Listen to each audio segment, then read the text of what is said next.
जय हिंद दोस्तों। आज भारतीय संविधान के अध्ययन के क्रम में हम लोग पढ़ेंगे संविधान का भाग 4, राज्य के नीति निर्देशक तत्व, जिसको इंग्लिश में आप कहते हैं directive principle of state policy, DPSP। Short में इसको DPSP ही लोग बोला करते हैं, directive principle of state policy, राज्य के नीति निर्देशक तत्व। ये संविधान के भाग 4 में दिया गया है। अनुच्छेद 36 से लेकर 36 से लेकर 51 तक, 51 तक में इसका वर्णन किया गया है। राज्य के नीति निर्देशक तत्व 36 में इसको परिभाषित किया गया है कि राज्य क्या है, और जो इसका अंतिम अनुच्छेद 51 है उसमें दिया गया है कि राज्य अंतर्राष्ट्रीय शांति और सुरक्षा के लिए क्या उपाय करेगा। तो आइए हम लोग इसका अध्ययन करते हैं। पहले तो ये जान लेते हैं कि भारतीय संविधान में संविधान निर्माताओं ने राज्य के नीति निर्देशक तत्व को किस देश के संविधान से लिया है। तो इसका उत्तर होगा आयरलैंड के संविधान से। और एक और भी प्रश्न कभी कभी आता है कि आयरलैंड ने किस देश के संविधान से लिया था। तो आयरलैंड ने स्पेन के संविधान से लिया था, लेकिन भारत ने, अगर भारत के संदर्भ में पूछा जाता है कि भारतीय संविधान के भाग 4 राज्य के नीति निर्देशक तत्वों को कहाँ से लिया गया है, तो आयरलैंड के संविधान से लिया गया है। इस DPSP को, directive principle of state policy को पढ़ते समय हमको परीक्षा के दृष्टि से, ज्ञान के दृष्टि से तो इसके पूरा ही जानना है। परीक्षा के दृष्टि से इसमें 10 मुख्य पॉइंट ऐसे हैं जिनको जानना ही जानना है, जिसमें 6 का अध्ययन हम लोग आज करेंगे। और आज DPSP का नीति निर्देशक तत्वों का यह वीडियो प्रथम बन रहा है, पार्ट 1 है, और एक और वीडियो इसका बनाया जाएगा पार्ट 2, जिसमें अनुच्छेदों को, आर्टिकल्स को बारी बारी 36 से लेकर 51 तक का अध्ययन करेंगे और उस पर आधारित प्रश्नों को करेंगे। आज DPSP के बारे में, नीति निर्देशक तत्वों के कंसेप्ट के बारे में विस्तृत रूप से चर्चा करेंगे। विस्तृत रूप से इसका अध्ययन किया जाएगा कि ये कंसेप्ट कहाँ से आया, कैसे आया, क्या है इसमें, क्या यह बाध्य योग्य है, नहीं है, न्यायालयों में ये जस्टिफाई है, नहीं है, वहाँ हम ले जा सकते हैं, नहीं ले जा सकते हैं, या राज्य का क्या कर्तव्य है। तो आर्टिकल 36 को जानना जरूरी है, क्योंकि उसमें राज्य को डिफाइन किया गया है। आर्टिकल 36 कहता है कि राज्य का अर्थ वही यहाँ पर है जो आर्टिकल 12 में हम लोगों ने मौलिक अधिकारों में, आर्टिकल 12 में राज्य का हम लोगों ने जो पढ़ा था डिफिनीशन, कि राज्य क्या है। राज्य का अर्थ केंद्र सरकार, राज्य सरकार, संसद, विधानसभा या स्थानीय निकाय। स्थानीय निकाय में नगर पंचायतें, नगर निगम और उनके अधिकारी भी सम्मिलित होते हैं। तो राज्य के नीति निर्देशक तत्वों को पढ़ने के बाद हम बहुत तरह से क्लियर हो जाएंगे कि एक राज्य, कोई भी राज्य, स्टेट लेवल पर ले लेते हैं, कोई भी राज्य अपने को लोक कल्याणकारी राज्य साबित करने के लिए क्या क्या कदम उठाएगा। तो संविधान निर्माताओं ने कुछ पॉइंट्स दिए, जिसको आर्टिकल 37 से लेके और 51 तक में, 36 में तो परिभाषित किया गया राज्य को, 37 से लेके 51 तक में कुछ निर्देशन दिया है, कुछ डायरेक्शन दिया है, और वो उनको सिद्धांत रूप में दिया है कि इन अगर सिद्धांतों को, इन डायरेक्शंस को अगर कोई भी राज्य अपने राज्य में लागू करता है तो निश्चित रूप से वो राज्य लोक कल्याणकारी राज्य कहलाएगा, क्योंकि उसमें वो सारे प्राविधान हैं जो मौलिक अधिकारों से कहीं न कहीं अछूते रह गए। अधिकार की बात आती है, ये भी एक अधिकार ही है, व्यक्ति का अधिकार ही है, समूह का अधिकार ही है, लेकिन यह चूंकि मौलिक अधिकारों से हटाकर ये अधिकार रखे गए। एक तो माने तो हम 12 से लेकर 35 तक में जो मौलिक अधिकार हैं, और इधर 36 से 51 तक, ये भी अधिकार का पार्ट 2 इसको समझिए आप। लेकिन चूंकि ये न्यायालय में परिवर्तनीय नहीं है, न्यायालय में ये अधिकार हमको न प्राप्त होने पर, आर्टिकल 36 से 51 तक के अधिकार हमको न प्राप्त होने पर हम न्यायालय नहीं जा सकते हैं। इसलिए इसको राज्य के नीति निर्देशक तत्वों में शामिल किया गया कि जब भी राज्य को लगे कि हम अपने नागरिकों को ये सुविधाएं दे सकते हैं, तो ये जो डायरेक्शंस जारी किए गए हैं इस पर वो अपना कानून बना सकता है, अपना नियम बना सकता है, अपने जनता के हित के लिए काम कर सकता है। क्योंकि जिस समय हमारा संविधान लागू हो रहा था, संविधान बन रहा था, हमारे देश के पास उतने संसाधन नहीं थे कि हम मौलिक अधिकारों को भी और राज्य के नीति निर्देशक तत्व में जो अधिकार हैं जो दिए गए हैं उनको दोनों एक साथ लागू कर दें। उस समय संसाधनों की कमी थी, तो जितने संसाधन, जितने कम से कम अधिकार नागरिकों को दिए जा सकते थे उनके सार्वभौमिक विकास के लिए वो अधिकार मूल अधिकारों में दे दिए गए। कुछ अधिकार ऐसे रह गए जिनको राज्य के पास जब संसाधन उपलब्ध हो जाएगा तो उनको राज्य अपने को कल्याणकारी राज्य साबित करने के लिए देगा। तो उस कंसेप्ट को राज्य के नीति निर्देशक तत्वों में शामिल किया गया। इसमें जो महत्वपूर्ण कंसेप्ट है उसको हम लोग पहले समझते हैं। कंसेप्ट को समझ लेने के बाद जब आर्टिकलों का हम अध्ययन करेंगे, हम अनुच्छेदों का अध्ययन करेंगे, तो हमारे लिए बहुत ही ईजी हो जाएगा, बहुत ही आसान हो जाएगा समझना। हमको आर्टिकल रटने नहीं पड़ेंगे। बहुत ही इम्पोर्टेंट टॉपिक है और संविधान का भाग 4 परीक्षा की दृष्टि से और ज्ञान की दृष्टि से और समाज में हम एक नागरिक की हैसियत से रह रहे हैं, हमको अपने संविधान के जानने की हैसियत से बहुत ही उपयोगी है। बहुत ही इजी वे में आज इस पर हम लोग डिस्कशन करेंगे, चर्चा करेंगे। इस चर्चा के बाद आप इस काबिल हो जाएंगे कि अगर किसी प्रतियोगी परीक्षा की भी यदि आप तैयारी कर रहे हैं तो उससे आए हुए प्रश्नों को बड़े आसानी से आप कर ले जाएंगे। तो आइए अध्ययन करते हैं कि इसका क्या कंसेप्ट है राज्य के नीति निर्देशक तत्वों का। तो सबसे पहले तो ऊपर जो देखिए हेडिंग पड़ा हुआ है संविधान का भाग 4, संविधान का भाग 4 अनुच्छेद 36 से 51 तक। तो कोई प्रश्न पूछता है कि राज्य के नीति निर्देशक तत्व संविधान के किस भाग में है, तो भाग 4 में है। किस अनुच्छेद से लेकर किस अनुच्छेद तक है, तो अनुच्छेद 36 से लेकर 51 तक में वर्णित है। इसका नाम क्या है, राज्य के नीति निर्देशक तत्व, शॉर्ट में इसको DPSP, directive principle of state policy, राज्यों के नीति निर्देशक तत्व जो हमारे संविधान निर्माताओं ने अपने भारतीय संविधान में शामिल किया है।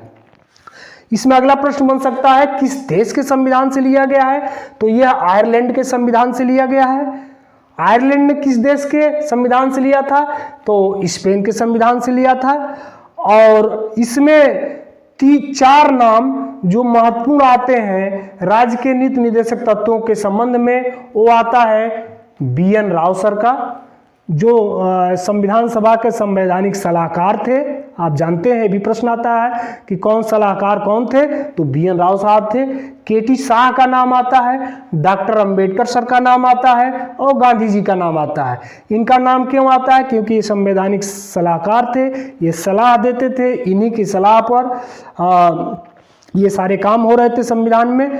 तो अब KT शाह का नाम क्यों आता है, क्योंकि एक प्रश्न आता है, कई बार एग्जाम में आ चुका है कि राज्य के नीति निर्देशक तत्वों को उस बैंक के उस चेक के समान कहा जो समय पर बैंक भुगतान कर दे। यानी राज्य, कोई भी राज्य या सरकार समय पर अपने नागरिकों के लिए भुगतान करे, ऐसा चेक जो वर्तमान में तो उस चेक बैंक में पैसा नहीं है, उस अकाउंट में पैसा नहीं है, उस चेक में पैसा नहीं है, क्योंकि उस समय देश में संसाधनों की कमी थी, देश में संसाधनों की कमी थी। तो संसाधनों की कमी थी तो उस समय पैसा नहीं था कि मौलिक अधिकारों की तरह से राज्य के नीति निर्देशक तत्वों को शामिल कर दिया जाए। तो एक प्रकार का ब्लैंक चेक दे दिया गया नागरिकों को राज्य के नीति निर्देशक तत्वों के रूप में कि जब भी बैंक के पास पैसा होगा, यानी सरकार के पास संसाधन होंगे, पैसा होंगे, ये चेक आप आम नागरिक भुना सकता है। तो चेक की तरह प्रश्न आता है कि चेक की तरह किसने कहा था, तो KT शाह। तो ये नाम इसलिए महत्वपूर्ण है। अब डॉक्टर अंबेडकर सर और गांधी जी के 2 विचारधाराएं थी। चूंकि हमारा राज्य का नीति निर्देशक तत्व सामाजिक और आर्थिक एवं राजनीतिक न्याय की बात करता है, सामाजिक एवं आर्थिक लोकतंत्र की बात करता है, तो दोनों की विचारधाराएं यहाँ पर तो समान थे। एक विचारधारा में दोनों में विरोधाभास आता है। पंचायतों के गठन पर अंबेडकर जी का विचार था कि अभी स्थिति नहीं है कि हम देश में अपने पंचायतों का गठन करें। गांधी जी के कंसेप्ट में था कि पंचायतों का गठन किया जाए। तो इसलिए पंचायतों के गठन जो अनुच्छेद 40 में दिया गया है उसको राज्य के नीति निर्देशक तत्वों में शामिल कर लिया गया कि जब राज्य के पास व्यवस्था होगी तो वो पंचायतों का अपने प्रदेश में गठन करेगा। तो अब इसमें जो हम पढ़ते हैं, किसी भी नागरिक को आप जानते हैं, किसी भी नागरिक के 4 अधिकार होते हैं। एक तो नागरिक अधिकार, उसका सामाजिक अधिकार, राजनीतिक अधिकार और आर्थिक अधिकार। 4 अधिकार होते हैं किसी भी व्यक्ति के। 4 प्रकार के मोटे मोटे तौर पर अधिकार को 4 वर्ग में हम डिफाइन कर सकते हैं। नागरिक अधिकार, सामाजिक अधिकार, राजनीतिक अधिकार और आर्थिक अधिकार। संविधान लागू के समय सरकार के पास, देखिए इसको हमने लिखा है पॉइंट्स में ताकि आप नोट कर लें, आपको फ्यूचर में भी जब रिवाइज करें तो आपको ये कंसेप्ट ध्यान रहे कि संविधान लागू के समय सरकार के पास पर्याप्त संसाधन नहीं थे, जबकि सरकार व संविधान निर्माताओं की नीयत साफ थी कि नागरिकों को अधिकार दिए जाएं। लेकिन जितने संसाधन हमारे पास उस समय थे और जितने कम से कम अधिकार जरूरी थे सार्वभौमिक विकास के लिए, सर्वांगीण विकास के लिए नागरिकों को, उतने अधिकार मूल अधिकार के रूप में दे दिए गए। शेष के लिए व्यवस्था रख दी गई कि जब हमारे पास संसाधन होंगे, सरकार के पास संसाधन होंगे, सरकार साधन संपन्न हो जाएगी और तो वो अपने नागरिकों को वो सारे अधिकार उपलब्ध कराएगी राज्य के नीति निर्देशक तत्वों के माध्यम से। नागरिकों को दिए जाने वाला अधिकार को हम 2 भाग में बांट सकते हैं। एक तो जो उसको मिलना ही मिलना चाहिए, जिसको मूल अधिकार की श्रेणी में रखा गया है। एक अधिकार वो जो उसको मिलना ही मिलना चाहिए, वो जरूरी है उसके जीवन के लिए, एक प्रकार का ह्यूमन राइट्स है, फंडामेंटल राइट्स है, मिलना ही मिलना चाहिए, तो उसको तत्काल में मौलिक अधिकार भाग 3 में रख दिया गया। और दूसरा अधिकार यह है कि जब सरकार के पास संसाधन हो तब दे दे। तो जो सरकार के पास संसाधन हो जाएगा तो राज्य के नीति निर्देशक तत्वों में उसका दिया गया है डायरेक्शन किस तरह से वो अधिकार देने हैं, तो राज्य वो दे देगा। पहला जो अधिकार है जो आपको मिलना ही मिलना चाहिए, जो मौलिक अधिकारों में शामिल किया गया, फंडामेंटल राइट में शामिल किया गया, भाग 3 में शामिल किया गया है, वो बाध योग्य है। यदि वो आपको नहीं मिलता है तो उसके खिलाफ आप माननीय उच्च न्यायालय में आर्टिकल 226 के तहत, माननीय सर्वोच्च न्यायालय में आर्टिकल 32 के तहत जा सकते हैं, तो वो बाध्य योग्य है। दूसरे प्रकार का जो अधिकार है जो राज्य के नीति निर्देशक तत्वों में है कि जब सरकार के पास संसाधन होगा तब वो देगी, तो ये जो है गैर न्यायोचित है। ये गैर न्यायोचित का मतलब गैर बाध्य योग्य है। मतलब इसके ये जो आर्टिकल 36 से 51 में जो आपके एक प्रकार के अधिकार ही हैं राज्य के नीति निर्देशक तत्वों में, अगर ये आपको प्राप्त नहीं होते हैं तो इसके विरुद्ध आप न्यायालय नहीं जा सकते हैं। इसलिए लिखा गया है कि ये गैर बाध्य योग्य है। अब देखिए राज्य के नीति निर्देशक तत्वों में राज्य का क्या काम बताया गया है। तो राज्य का जो काम है वो है नीति बनाना, पॉलिसी डिटर्मिनेट करना, अपने को आदर्श राज्य बनाना।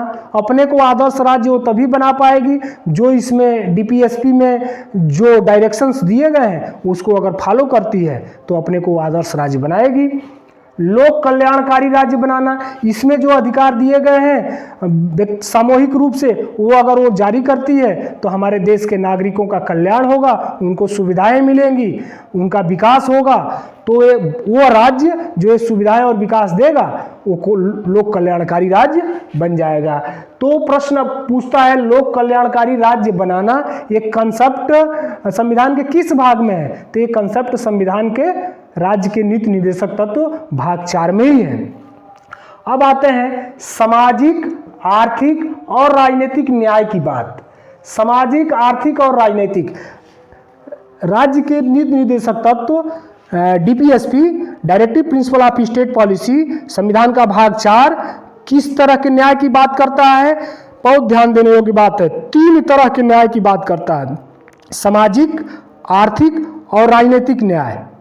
आपको ध्यान होगा कि संविधान की प्रस्तावना में भी ये शब्द आया है कि हम भारत के लोग भारत को एक स्वतंत्र, प्रभुत्व संपन्न, समाजवादी, पंथनिरपेक्ष, लोकतंत्रात्मक गणराज्य बनाने एवं इसके समस्त नागरिकों को आर्थिक, सामाजिक, राजनैतिक न्याय दिलाने।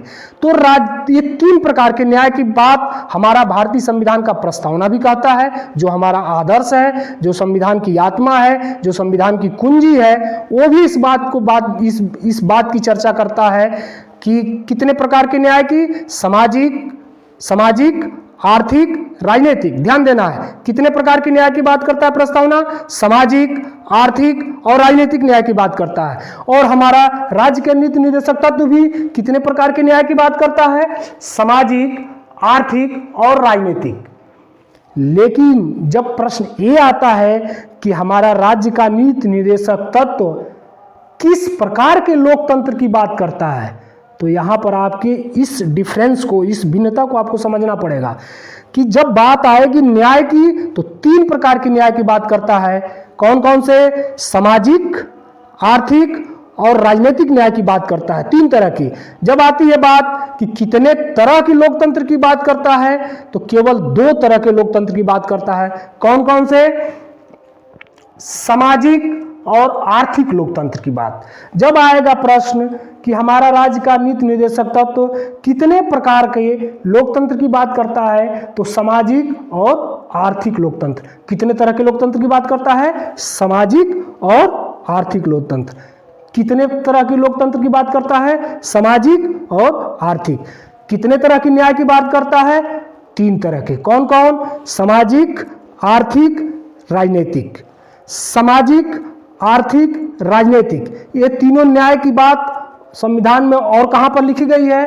तो संविधान के प्रस्तावना में लिखी गई है। आपको कॉन्सेप्ट क्लियर हो गया होगा। ये तीनों न्याय की बात संविधान में और कहां लिखी गई है? संविधान की प्रस्तावना में लिखी गई है। और ये तीनों न्याय की बात संविधान के और किस भाग में लिखी गई है? तो राज्य के नीति निर्देशक तत्वों में लिखी गई है। अब आता है कि कितने तरह के लोकतंत्र की बात हो रही है राज्य के नीति निर्देशक तत्वों में? तो 2 तरह के लोकतंत्र की बात हो रही है। कौन कौन? सामाजिक लोकतंत्र, आर्थिक लोकतंत्र। तो आपको कंसेप्ट क्लियर हो गया होगा, सामाजिक और आर्थिक लोकतंत्र की बात करता है। अब हमारा जो राज्य का नीति निर्देशक तत्व है, डीपीएसपी है, डायरेक्टिव स्टेट पॉलिसी है, उसकी क्या विशेषता है, क्या क्वालिटीज है? तो इसके क्वालिटीज आपको याद रखने हैं, नोट भी कर लेना है। याद रखना है क्या? यह संवैधानिक निर्देश है। यह क्या है? एक संवैधानिक निर्देश है। राज्य के लिए एक प्रकार की सिफारिश है, राज्य के लिए एक प्रकार का डायरेक्शंस है, और इसको संवैधानिक भाषा में संवैधानिक निर्देश कहते हैं। दूसरा क्या है? 1935 भारत शासन अधिनियम के अनुदेशों के समान है। भारत शासन अधिनियम, इससे पहले संविधान लागू होने से पहले भारत शासन अधिनियम 1935 के तहत चल रहा था, जो अंग्रेजों द्वारा बनाया गया था। अंग्रेज सरकारों ने, ब्रिटेन गवर्नमेंट ने भारत शासन अधिनियम 1935 के तहत यहाँ पर कार्य कर रहे अपने अधिकारियों को कुछ दिशा निर्देश जारी किए थे। उसके अनुसार ये यहाँ पर गवर्न करते थे। तो उसी प्रकार से हमारे संविधान में जो directive principle of state policy है, वो इसकी विशेषता में है कि यह 1935 के अधिनियम के अनुदेशों के समान ही है। पहला क्या है? ये एक प्रकार का संवैधानिक निर्देश है। दूसरा क्या है? तो ये 1935 भारत शासन अधिनियम के अनुदेशों के समान है। तीसरा क्या है? ये किस तरह के लोकतंत्र की बात करता है? तो यह आर्थिक और सामाजिक लोकतंत्र, अभी हमने बताया 2 तरह के लोकतंत्र की बात करता है, आर्थिक एवं सामाजिक लोकतंत्र की। कितने तरह के न्याय की बात करता है? 3 तरह का, सामाजिक, आर्थिक, राजनीतिक न्याय। सामाजिक, आर्थिक, राजनीतिक न्याय, 3 तरह की बात करता है। अब आते हैं, चौथा विशेषता है लोक कल्याणकारी राज्य। ये DPSP, directive principle of state policy, राज्य को अपने को लोक कल्याणकारी राज्य बनाने की बात करता है। तो ये इसकी चौथी विशेषता है। पांचवा विशेषता क्या है कि यह गैर न्यायोचित है, बाध्य योग्य नहीं है। गैर न्यायोचित है यानी बाध्य योग्य नहीं है, यानी कि ये इसमें जो दिए गए अधिकार ये हमको नहीं प्राप्त होते हैं, भारतीय नागरिकों को नहीं प्राप्त होते हैं, तो इसके लिए हम उच्च न्यायालय एवं सर्वोच्च न्यायालय नहीं जा सकते हैं। तो ये पांचवी इसकी विशेषता है, गैर न्यायोबाध्य है, गैर न्यायोचित है, बाध्य योग्य नहीं है। प्रश्न आएगा इससे, और इससे प्रश्न आते हैं, ये सब ध्यान देना है आपको। गैर न्यायोचित है। छठा विशेषता क्या है, किसी विधि के संवैधानिकता के निर्धारण में सहायक है। कोई भी राज्य कोई भी विधि बनाएगा तो उसको संवैधानिकता उसकी है या नहीं है ये न्यायालय डिसाइड करेगा। तो किसी विधि के संवैधानिकता के निर्धारण में ये सहायक होगा। अब जो हमारा राज्य का नीति निर्देशक तत्व है, आर्टिकल 36 से लेकर 51 तक, इसको मोटे मोटे तौर पर 3 भागों में डिवाइड करके अध्ययन किया जाता है कि किस किस विचारधारा, कौन कौन सी विचारधाराओं पर इसमें कंसेप्ट शामिल किए गए थे। तो 3 विचारधारा आपको याद रखना है कि 3 विचारधाराओं पर कुछ कंसेप्ट को इसमें शामिल किया गया, जिसको 36 से 51 तक के बीच में रखा गया। कौन कौन सी 3 विचारधाराएं थी? एक तो समाजवादी सिद्धांतों पर आधारित है, कुछ अनुच्छेद 36 से 51 के बीच के कुछ अनुच्छेद समाजवादी सिद्धांतों पर आधारित है, इस विचारधारा पर आधारित है। कुछ अनुच्छेद गांधीवादी सिद्धांतों पर आधारित है और कुछ अनुच्छेद उदार व बौद्धिक सिद्धांतों पर आधारित है। 3 सिद्धांत। प्रश्न पूछेगा कितने सिद्धांतों पर आधारित है? 3 सिद्धांतों पर। पहला कौन सा? समाजवादी सिद्धांतों पर आधारित है। दूसरा कौन सा? गांधीवादी सिद्धांतों पर आधारित है। तीसरा कौन सा? उदार व बौद्धिक सिद्धांतों पर आधारित। अब देखिए, इसमें आर्टिकल 36 से लेकर 51 तक के जितने भी आर्टिकल हैं वो किसी न किसी इन 3 विचारधाराओं में या 3 वर्गों में वर्गीकृत किया जा सकता है। हमने कुछ 2-2, 3-3 आर्टिकल्स लिए हैं ताकि आपको याद रखने में और इस विचारधारा का कंसेप्ट समझने में आपको आसानी होगी, इसलिए हमने एक लंबी चौड़ी लिस्ट नहीं रखी है। 36 से 51 के बीच से हमने 8-10 आर्टिकल को उठाया, उसी को 3 वर्गों में डिवाइड कर दिया है ताकि आप इस कंसेप्ट को समझ सकें। और जब कंसेप्ट समझ जाएंगे तो आप जब आर्टिकल का अध्ययन हम लोग दूसरे पार्ट में करेंगे, इस वीडियो के दूसरे पार्ट में, दूसरा वीडियो जब हम लोग बनाएंगे तो आर्टिकल पढ़ने के साथ साथ आपको खुद ब खुद क्लियर हो जाएगा कि किस वर्गीकरण में हम रखें। सामाजिक सिद्धांतों पर आधारित वर्गीकरण में रखें, गांधीवादी सिद्धांतों पर आधारित वर्गीकरण में रखें, या उदार व बौद्धिक सिद्धांतों पर आधारित वर्गीकरण में रखें। अब देखिए, समाजवादी सिद्धांत क्या है, उसमें जैसे हमने 3 आर्टिकल शामिल किया है।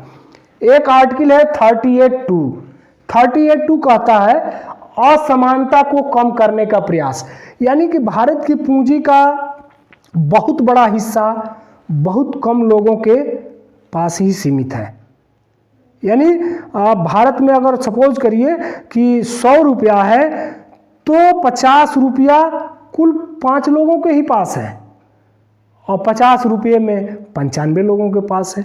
तो उसी की बात करता है कि असमानता को कम करने का प्रयास। ये अलग बात है कि जिन लोगों ने ज़्यादा मेहनत किया है, ज़्यादा परिश्रम किया है, उनके पास ज़्यादा संपत्ति है, लेकिन इस असमानता को कम करने का प्रयास आर्टिकल 38(2) में बताया गया है। ये समाजवादी सिद्धांतों पर आधारित कंसेप्ट है। दूसरा क्या है? अनुच्छेद 42। अनुच्छेद 42 कहता है काम की न्याय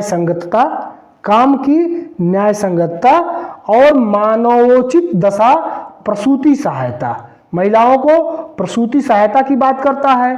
मानवोचित दशा, किस दशा में क्या वर्किंग कंडीशन है, वर्किंग कंडीशन उस प्लेस की ठीक है, काम करने लायक वो जगह है, स्वास्थ्य के लिए, बौद्धिक विकास के लिए वो जगह अच्छी है कि नहीं, उसकी बात करता है मानवोचित दशा की, और काम की न्याय संगतता। ये आर्टिकल 42 जब हम पढ़ेंगे तो और डिटेल में इसका अध्ययन वहां पर करेंगे। आर्टिकल 43 ये कहता है कर्मकारों के लिए निर्वाह मजदूरी भत्ता, यानी कि जो काम करने वाले हैं उनके लिए कम से कम निर्वाह मजदूरी भत्ता मिलना ही मिलना चाहिए। तो ये उसकी बात करता है। तो ये आपको बस ये ध्यान देना है कि आर्टिकल 38, 42, 43 ये समाजवादी सिद्धांतों पर आधारित वर्गीकरण की श्रेणी में हमने 3 अनुच्छेदों को लिया है। अनुच्छेद तो और भी आ जाएंगे इसमें, लेकिन 3 लिया गया है ताकि आप इस कंसेप्ट को समझ सकें। अगले आते हैं गांधीवादी सिद्धांतों पर आधारित। गांधी जी का विचार था सत्ता का विकेंद्रीकरण। जो सत्ता का केंद्रीकरण, केंद्रीकरण ना होकर सत्ता का क्या हो, विकेंद्रीकरण हो। सत्ता का विकेंद्रीकरण होता है, ये होता है कि सत्ता गांव स्तर से शुरू हो, सत्ता दिल्ली से न शुरू होकर गांव स्तर तक शुरू हो। तो यहाँ तो जो ग्राम पंचायतों का, नगर पालिकाओं का ये जो गठन किया गया है, ये सत्ता के विकेंद्रीकरण का एक एग्जाम्पल है। इसको भी आपको जानना जरूरी है कि सत्ता का विकेंद्रीकरण माने सत्ता जमीनी स्तर से शुरू हो। तो ग्राम पंचायतों का गठन का कंसेप्ट गांधी जी का कंसेप्ट था। किसका था? गांधी जी का कंसेप्ट था। तो आइए देखते हैं, अनुच्छेद 40 में ग्राम पंचायतों के गठन की बात की गई है, तो हम अनुच्छेद 40 को गांधीवादी सिद्धांतों पर आधारित वर्गीकरण में रख सकते हैं। अनुच्छेद 47 है, यह कहता है मादक पेयों का प्रतिषेध। मैंने जो मादक पेय पदार्थ हैं उनका राज्य उन पर रोक लगाए और अपने राज्य में इस पर प्रतिषेध लगाए, कानून बनाए। आप एग्जाम्पल के तौर पर बिहार में देख सकते हैं, कई वर्षों से बिहार ने शराब पर प्रतिबंध लगा दिया है। तो ये एग्जाम्पल के लिए आप देख सकते हैं। अगला एग्जाम्पल है 48, दुधारू पशुओं का परिरक्षण। जो भी दूध देने वाली पशुएं हैं, गाय है, भैंस है, जो भी है, उनका हम परिरक्षण करें, उनके नस्लों में सुधार करें और उनकी उचित देखभाल करें। तो इसका वर्णन आता है 48 में। जब हम अध्ययन करेंगे अलग अलग 40, 47, 48, तो विस्तृत रूप से अध्ययन किया जाएगा। अभी आपको कंसेप्ट समझना है कि गांधी जी का क्या कंसेप्ट था। तो ग्राम पंचायतों का गठन, मादक पेय पदार्थों का प्रतिषेध और दुधारू पशुओं का परिरक्षण। तो ये कंसेप्ट को हम इस वर्गीकरण में डाल सकते हैं। आते हैं अगला वर्गीकरण नंबर 3, उदार व बौद्धिक सिद्धांतों पर आधारित। उदार व, जिसको लिबरल आप कहते हैं, उदार व बौद्धिक सिद्धांतों पर क्या वर्गीकरण किया गया है। जैसे 39 क 39A क्या है इसमें? समान न्याय, निःशुल्क विधिक सहायता। समान न्याय, निःशुल्क विधिक सहायता। निःशुल्क विधिक सहायता का मतलब आप न्यायालयों में जाते होंगे तो वहाँ पर विधिक प्राधिकरण बना हुआ है, और जिस व्यक्ति को कोई ऐसा व्यक्ति है जो मुकदमे लड़ने में अक्षम है, वकील नहीं रख सकता है, उनके लिए वहाँ पर निःशुल्क विधिक सहायता केंद्र एक बना हुआ है।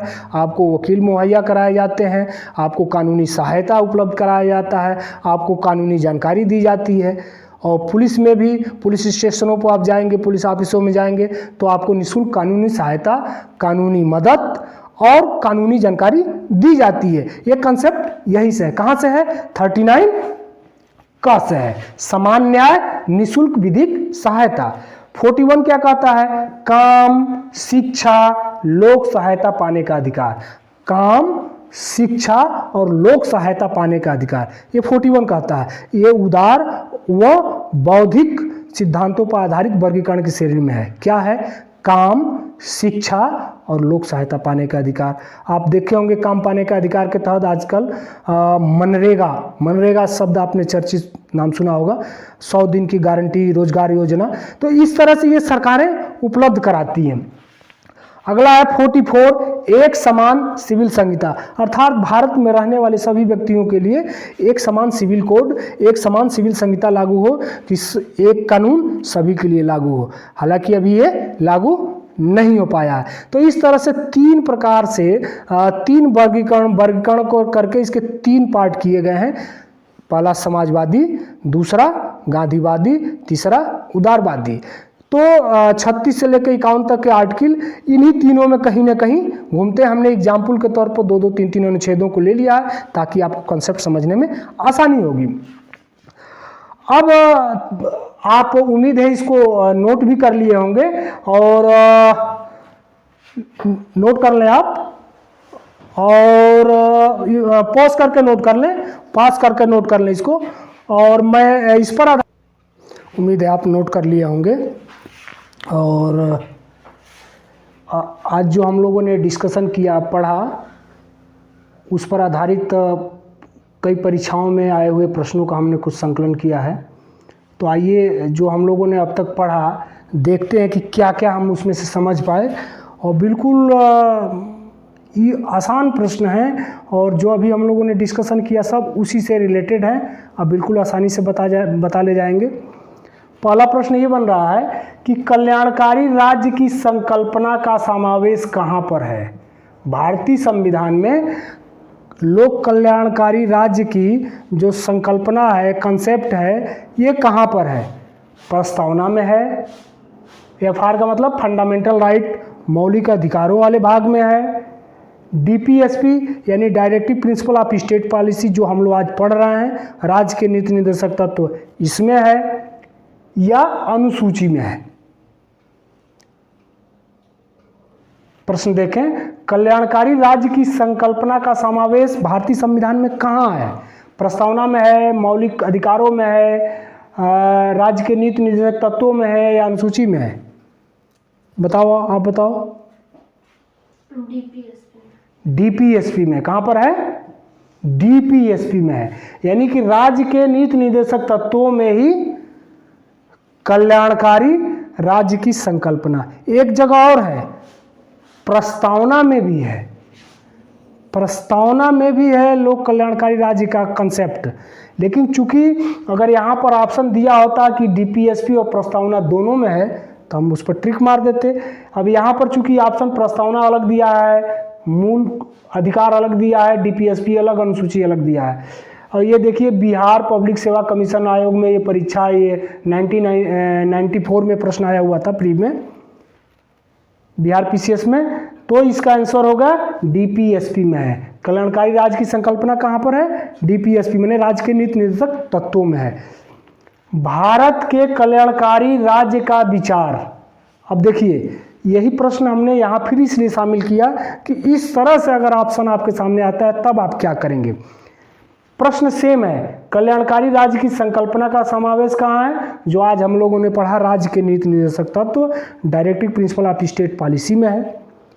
और यहाँ भी वही प्रश्न पूछ रहा है, ऑप्शन दे रहा है प्रस्तावना, मौलिक अधिकार, डीपीएसपी, और यहाँ लिख रहा है ऑप्शन डी, ए और सी दोनों। तो चूंकि प्रस्तावना भी हमारी वही बात करता है तो यहाँ पर हमारा आंसर होगा, जहाँ इस तरह के ऑप्शन उपलब्ध हैं तहाँ प्रस्तावना और डीपीएसपी दोनों होगा। क्लियर हो गया? चलो ठीक है। अब यह है कि डीपीएसपी को सहज रूप से अध्ययन करने के लिए कितने भागों में बांटा गया है। अभी हमने जस्ट पढ़ाया है, इस प्रश्न के लिखने से पहले पढ़ाया है कि हमने जो वर्गीकरण किया है कि राज्य के नीति निर्देशक तत्वों को जो आर्टिकल 36 से लेकर 51 तक है, उसको मोटे तौर पर कितने भागों में वर्गीकृत करके हम अध्ययन करते हैं, कौन कौन सी विचारधाराओं पर आधारित है। तो ये दे रहा है गांधीवादी सिद्धांत पर आधारित, समाजवादी सिद्धांत पर आधारित, उदार व बौद्धिक सिद्धांत पर आधारित, या उपरोक्त सभी। ये यूपी पीसीएस 2018 का प्रश्न है, यूपी पीसीएस प्री 2018 का प्रश्न है। क्या है कि directive principle of state policy, राज्य के नीति निर्देशक तत्व को सहज अध्ययन करने के लिए कितने भागों में बांटा गया है। बताओ कितने भागों में बांटा गया है? 3 भागों में। तो वो 3 भाग कौन कौन है? वो 3 भाग यही है, गांधीवादी, समाजवादी, उदार व भौतिक। यानी कि इसमें ऑप्शन कौन सा सही होगा? डी, उपरोक्त सभी। इस प्रश्न का उत्तर हो गया।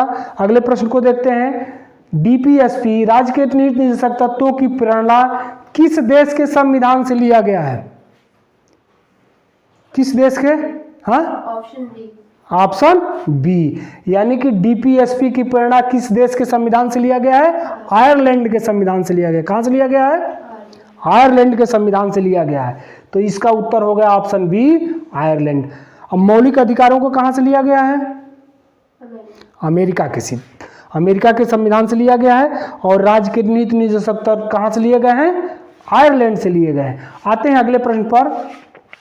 डीपीएसपी है, ये एमपी पीसीएस 1992 में पूछा गया है, जब छत्तीसगढ़ और मध्य प्रदेश एक ही राज्य हुआ करते थे। तो ये पूछ रहा है कि directive principle of state policy क्या है? यह बाध्य योग्य है, बाध्य योग्य नहीं है, ये मौलिक अधिकार है, या इनमें से कोई नहीं। राज्य के नीति निर्देशक तत्व क्या है? बाध्य योग्य है या बाध्य योग्य नहीं है, या मौलिक अधिकार है या इनमें से कोई नहीं? क्या उत्तर होगा? इनमें से कोई नहीं। क्यों? ऐसा क्यों? राज्य के नीति निर्देशक तत्व को हमने पहले ही बताया कि राज्य के नीति निर्देशक तत्व बाध्य योग्य नहीं है, यानी कि राज्य के नीति निर्देशक तत्वों में कोई अधिकार हमको नहीं प्राप्त होता है तो हम उसके लिए उच्च न्यायालय और उच्चतम न्यायालय नहीं जा सकते हैं कि यह हमारा मौलिक अधिकार है। यह उस समय संसाधन भारत सरकार के पास उपलब्ध नहीं था। जो न्यूनतम अधिकार थे वो मौलिक अधिकारों के रूप में, फंडामेंटल राइट के रूप में नागरिकों को उस समय दे दिए गए और 36 से 51 तक के अधिकारी कहते हुए राज्य के नीति निर्देशक तत्वों में शामिल किया गया कि जब राज्य के पास संसाधन हो जाएंगे, राज्य व्यवस्थित हो जाएगा तो अपने नागरिकों को वो अधिकार दे देगा। तो ये इसका आंसर होगा कि राज्य के नीति निर्देशक तत्व बाध्य योग्य नहीं है, यानी इनमें से कोई अधिकार हमको नहीं मिलता है तो हम न्यायालय नहीं जा सकते हैं। अगला प्रश्न है, देश के शासन के लिए आधारभूत है क्या है? किसी देश का शासन चलाने के लिए बेस क्या है? किस सिद्धांत पर हम देश को चलाएंगे, उसका शासन चलाएंगे? मौलिक अधिकार है बेस, क्या मौलिक अधिकारों पर देश को चलाएंगे? मूल कर्तव्य है, क्या मूल कर्तव्यों पर देश को चलाएंगे, नागरिकों के मूल कर्तव्य? या राज्य के नीति निर्देशक तत्व directive principle of state policy DPSP है? या ऑप्शन डी मूल कर्तव्य और मौलिक अधिकार दोनों हैं? तो देश के शासन चलाने के लिए क्या बेस है, बताओ? देश के शासन चलाने के लिए क्या जरूरी है? ऑप्शन डी, मूल अधिकार और मूल कर्तव्य दोनों हैं। ये इसी मूल अधिकार, व्यक्ति के मूल अधिकार और मूल कर्तव्य पर ही देश का शासन चलता है। ये बिल्कुल तुम्हारा आंसर गलत है। यहां देखो, देश का शासन चलाना है या राज्य का चलाना है सपोज करो, तो व्यक्ति, ये ऑप्शन डी क्या कह रहा है कि मौलिक अधिकार और मौलिक कर्तव्य। तो फंडामेंटल राइट और फंडामेंटल ड्यूटीज, मैंने आर्टिकल 12 से लेकर आर्टिकल 32 या 35 तक, आर्टिकल 51 का, इससे देश का शासन चलेगा। देश का शासन DPSP से ही चलता है, यही उसका बेस है। उसमें दिया गया है कि देश को या राज्य को अपना शासन चलाने के लिए किन नीतियों का, किन डायरेक्शंस का पालन करना है। तो इसका आंसर होगा ऑप्शन सी। IAS परीक्षा 2013 के प्री में पूछा गया प्रश्न है कि देश के शासन के लिए आधारभूत हैं DPSP, राज्य के नीति निर्देशक तत्व। यही हमको एक बेस प्रदान करते हैं, यही हमको डायरेक्शन प्रदान करते हैं कि हमने अपने राज्य को, अपने देश को कहाँ ले जाना है। समान कार्य के लिए समान वेतन, समान कार्य के लिए समान वेतन। मान लीजिए किसी डिपार्टमेंट में महिला और पुरुष दोनों काम कर रहे हैं, स्त्री और पुरुष दोनों काम कर रहे हैं, तो दोनों को वेतन में भिन्नता नहीं होगी। समान काम आदमी करेगा तो वेतन भी क्या होगा? समान होगा। तो समान कार्य के लिए समान वेतन, ये संविधान में कहाँ वर्णित है? मौलिक अधिकार में, राज्य के नीति निर्देशक तत्व में, मौलिक कर्तव्य में या आर्थिक अधिकार में। समान कार्य के लिए समान वेतन का वर्णन हमारा मौलिक अधिकार है कि हमारा आर्थिक अधिकार है, या इसका वर्णन राज्य के नीति निर्देशक तत्वों में किया गया है? क्या आंसर होगा? आर्थिक अधिकार। और आर्थिक अधिकार जो है, कहीं अधिकार है, आर्थिक अधिकार का कंसेप्ट कहाँ पर है? संपत्ति का अधिकार था, उसको जो है, जो 7वां मौलिक अधिकार था संपत्ति का अधिकार, उसको हटाकर आर्टिकल 300 क में कानूनी अधिकार के रूप में डाल दिया गया। तो ये आर्थिक अधिकार की बात नहीं है, इसका वर्णन भी समान कार्य के लिए समान वेतन, ये राज्य के नीति निर्देशक तत्वों में ही इसका वर्णन किया गया है। जब आर्टिकल हम लोग एक एक पढ़ेंगे तो उसमें देखेंगे कि समान कार्य के लिए समान वेतन किस आर्टिकल में दिया गया है। तो याद रखना है, समान कार्य के लिए समान वेतन DPSP में है। अगला प्रश्न बन रहा है, पंचायती राज व्यवस्था। पंचायती राज व्यवस्था का कंसेप्ट संविधान के किस भाग में है? चलो एक एक नंबर का प्रश्न है, इसमें ऑप्शन हम नहीं दे रहे हैं। पंचायती राज व्यवस्था का कंसेप्ट संविधान में कहाँ पर है? मौलिक अधिकारों में है कि राज्य के नीति निर्देशक तत्वों में है, या मौलिक कर्तव्य में है, या इनमें से कहीं नहीं? बताओ। पंचायती राज, जो गांव में पंचायतों का गठन हो रहा है, गांव में जो प्रधान के चुनाव होते हैं, पंचायती व्यवस्था होती है, संविधान के किस भाग में है? राज्य के नीति निर्देशक तत्व में है, कि मौलिक अधिकारों में है, कि मौलिक कर्तव्यों में है, या इनमें से कहीं नहीं है? बोलो। डीपीएसपी में है, राज्य के नीति निर्देशक तत्वों में ही। अभी हमने बताया था कि ये गांधी जी की विचारधारा में है। गांधी जी की विचारधाराओं में जब वर्गीकरण करके हम बता रहे थे तो बताया कि अनुच्छेद 40 में इसका कंसेप्ट दिया गया है कि ग्राम पंचायतों का राज्य सरकारें गठन करेगी। तो ये कहाँ पर है? डीपीएसपी में। चलो ये आंसर सही रहा। अब ये किसने कहा था? इनमें से ये जो नाम है, BN Rao, KT Shah, doctor Ambedkar और गांधी जी, इन चारों में से किसने कहा था कि ये जो डीपीएसपी है, राज्य के नीति निर्देशक तत्व है, यह उस चेक के समान है जो बैंकों में चेक नहीं मिलता है, उस चेक के समान है कि जब बैंक के पास पैसा होगा तो उसका भुगतान कर देगा। ये शब्द किसने कहा था? BN राव सर ने कहा था, KT शाह ने कहा था, डॉक्टर अंबेडकर ने कहा था, या गांधी जी ने कहा था? किसने कहा था? KT शाह ने कहा था। किसने कहा था? KT शाह ने कहा था कि ये उस चेक के समान है, जब बैंक के पास पैसा हो जाएगा तो वो चेक का क्या कर देगा? भुगतान कर देगा। माने इस समय बैंक के पास पैसा नहीं है, यानी भारत सरकार के पास इस समय वो सारे संसाधन नहीं है कि हम मौलिक अधिकारों के साथ साथ राज्य के नीति निर्देशक तत्वों के अधिकार भी अपने नागरिकों को दे दें। तो इसका आंसर हो जाएगा KT शाह। अगला प्रश्न ये बनता है कि राज्य का नीति निर्देशक तत्व, ये जो डीपीएसपी है, ये कितने तरह के लोकतंत्र की बात करता है? 2 तरह के लोकतंत्र की बात करता है। कितने तरह के लोकतंत्र की बात करता है? 2 तरह की, आर्थिक और सामाजिक। आर्थिक व सामाजिक 2 तरह के लोकतंत्र की बात करता है। कितने तरह की? 2 तरह की। और इसी में अगला प्रश्न बन सकता है कि यह कितने तरह की न्याय की बात करता है? डीपीएसपी कितने तरह की न्याय की बात करता है? 3 तरह की। कितने तरह की? 3 तरह की न्याय बात करता है। कौन कौन? सामाजिक, आर्थिक और राजनैतिक। तो ये बहुत महत्वपूर्ण प्रश्न है कि ये डीपीएसपी 2 तरह के लोकतंत्र की बात करता है, आर्थिक और सामाजिक। कितने तरह की न्याय की बात करता है? 3 तरह की। कौन कौन? सामाजिक, आर्थिक और राजनीतिक न्याय। ये तीनों तरह का न्याय, सामाजिक, आर्थिक और राजनीतिक न्याय, संविधान में और कहाँ पर वर्णित है?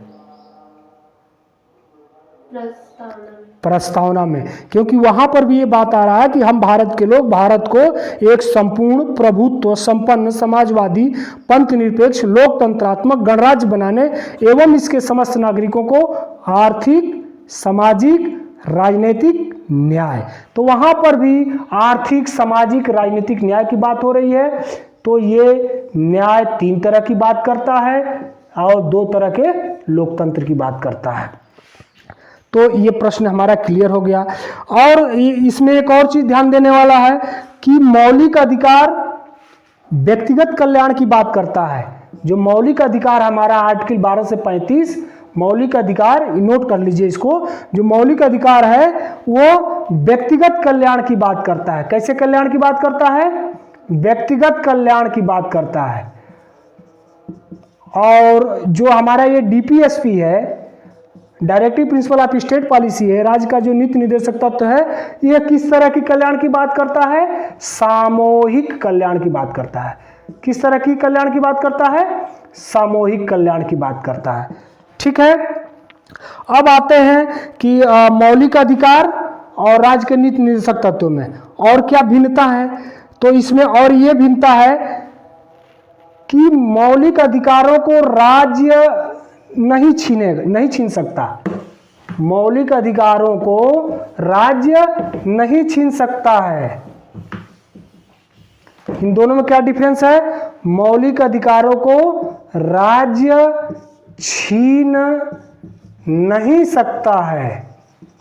मौलिक अधिकारों को क्या करेगा? राज्य नहीं छीन सकता है। और डीपीएसपी को क्या करेगा? राज्य प्रदान करेगा। मौलिक अधिकारों को राज्य छीन नहीं सकता है और डीपीएसपी को राज्य प्रदान करेगा जब उसके पास संसाधन उपलब्ध हो पाएंगे। अब ये बहुत विवाद का विषय रहा है भारत की राजनीति में, कहिए या प्रकरण न्यायालयों में भी कई बार गया है कि बड़ा कौन है, कौन बड़ा है? मौलिक अधिकार बड़ा है या राज्य के नीति निर्देशक तत्व बड़े हैं? कौन बड़ा है? तुम बताओ कौन बड़ा है? मौलिक अधिकार बड़ा है या राज्य के नीति निर्देशक तत्व बड़े हैं? राज्य के नहीं, आर्टिकल में हम नहीं पूछ रहे कि ये 36 से लेकर 51 तक है, वो 12 से लेकर 35 तक है, उस साइज की हम बात नहीं कर रहे हैं। किसको किस पर ऊपर रखा जाए? तो ये विवाद जब आया कि मूल अधिकार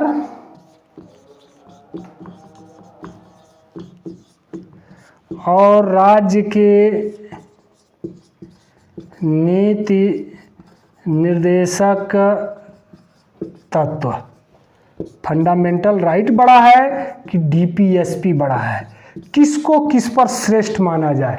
हाँ, तो इसमें दो चीजें हैं। एक है केशवा, इसको नोट कर लो, केशवानंद भारती बनाम केरल राज्य, ये बाद आया था 1973 में। दूसरा 42वां संविधान संशोधन 1976। तीसरा मिनर्वा मिल्स बाद 1980। 3 बात का इसमें हमको अध्ययन करना है जिससे हमको पता चल जाएगा कि मौलिक अधिकार बड़ा है या डीपीएसपी बड़ा है। तो जो केशवानंद भारती बाद बनाम केरल राज्य आया था, इसमें माननीय सर्वोच्च न्यायालय ने कहा कि फंडामेंटल राइट डीपीएसपी से श्रेष्ठ है या बड़ा है। किस बात में? केशवानंद भारती बनाम केरल राज्य में माननीय न्यायालय ने कहा कि फंडामेंटल राइट को ऊपर रखा जाना चाहिए, किससे? डीपीएसपी से। फिर 42वां संविधान संशोधन हुआ और 42वें संविधान संशोधन में क्या हुआ, जो 1976 में हुआ था, इसमें यह कहा गया कि डीपीएसपी फंडामेंटल राइट से श्रेष्ठ है, ऊपर है, बड़ा है। पलट गया मामला। यहां पर माननीय न्यायालय ने कहा कि फंडामेंटल राइट डीपीएसपी से ऊपर है। इस संशोधन में सरकार ने क्या कह दिया कि डीपीएसपी फंडामेंटल राइट से ऊपर है। फिर तीसरा इसमें आता है जो केस बाद मिनर्वा मिल्स बाद, ये 1980 में, देखो ये 73 में, ये 76 में, ये 80 में, तो लास्ट वाला यही है। मिनर्वा मिल्स बाद में इसको कहा गया कि न ये बड़ा है और न ये बड़ा है। इन्होंने समस्या का क्या कर दिया? समाधान कर दिया। इन्होंने क्या कर दिया? समस्या का समाधान कर दिया। और उसको कहते हैं संतुलन का सिद्धांत। क्या कहते हैं? संतुलन का सिद्धांत। क्या कहते हैं उसको? संतुलन का सिद्धांत। क्या कहते हैं उसको? संतुलन का सिद्धांत। इन्होंने क्या बता दिया मिनर्वा मिल्स बाद में कि भाई देखिए, ये मान लीजिए कि कोई मोटरसाइकिल है, हाँ, मोटरसाइकिल है,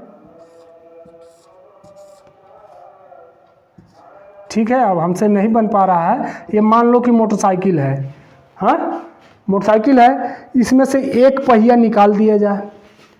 इस मोटरसाइकिल में 2 पहिए हैं, एक पहिया को निकाल दो, तो क्या यह मोटरसाइकिल चलेगी? नहीं चलेगी। यानी मान लो मोटरसाइकिल नहीं, रथ ही है। क्या है? रथ का एग्जाम्पल ले लो। कोई ऐसा साधन ले लो जिसमें 2 पहिए लगते हों। क्या लगते हों? 2 पहिए लगते हों।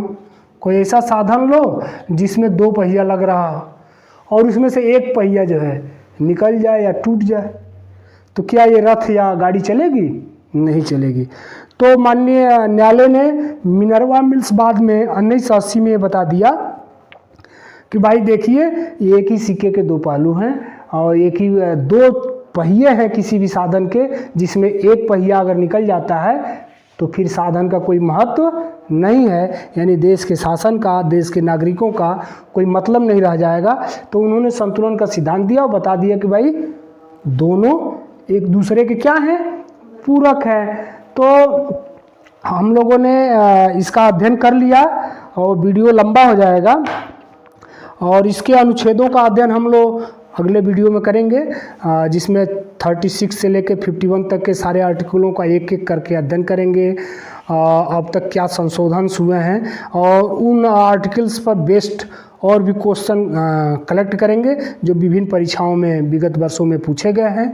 हो सकता है आज का वीडियो आपको पसंद आया हो।